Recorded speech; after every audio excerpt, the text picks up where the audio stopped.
Et on notera que la sélection définitive tombera samedi pour l'Euro pour nos Red Flames. Je ne vous apprends rien, ce sont les examens, comme disent les jeunes, et parmi les étudiants, des étudiants particuliers, puisqu'ils sont aussi sportifs de haut niveau. C'est une réalité dans certaines disciplines. Certains sportifs doivent continuer leurs études pour assurer la suite des études qui se déroulent souvent selon un rythme et des règles adaptées à la spécificité de ces étudiants particuliers. Nous avons suivi cette semaine Anna Van Bellingen, notre numéro 1 en haltérophilie, soutenue par l'ADEPS et étudiante en langue. Jérémy Bez. À 23 ans, Anna Van Bellingen mène de front sa double vie. D'un côté, ses études en traduction où elle apprend le russe. De l'autre, son sport, l'haltérophilie qu'elle pratique au haut niveau. Sport, études, un duo qu'elle parvient à combiner. Bien aidée, il est vrai, par les organisations qui l'entourent. C'est le cas de son école qui lui permet certaines facilités, dont notamment l'étalement de sa première année de master sur 2 ans. C'est clair que ça a été un changement vraiment très important par rapport à mon bac que j'ai fait en plein exercice, quoi, donc tout l'horaire d'un coup.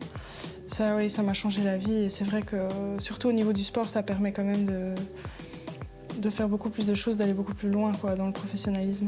Au sein de l'ULB, ils sont une cinquantaine à combiner études et sports de haut niveau. John Domen, Sami Chouchi ont eux aussi opté pour cette filière où l'école est là pour les accompagner.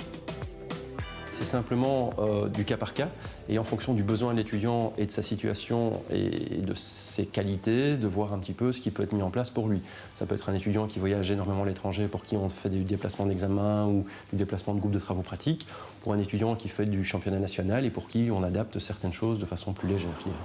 Le mois de juin rime avec période d'examen, mais pour Anna, il faut aussi préparer les échéances sportives qui l'attendent.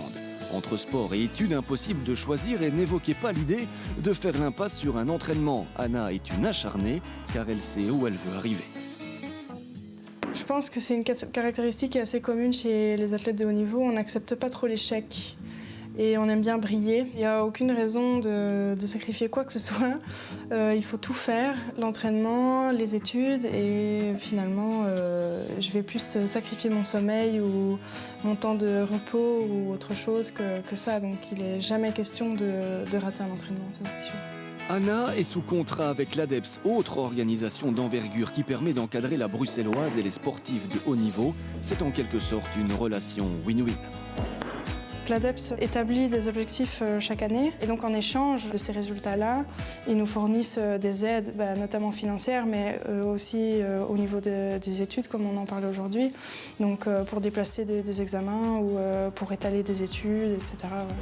Et depuis quelques années, il y a du mieux en termes d'accompagnement des sportifs. Pour mieux comprendre, distinguons 2 types d'athlètes. Ceux qui sont sous contrat comme Anna et accompagnés par la cellule projet de vie, et les sportifs qui ne sont pas sous contrat mais qui sont reconnus et accompagnés quant à eux par les fédérations sportives. Résultat, le dialogue entre l'enseignement et les fédérations se sont améliorés. L'encadrement, combiné au talent, voilà l'alchimie qui devrait rapprocher Anna de son rêve, à savoir participer au JO de Tokyo en 2020.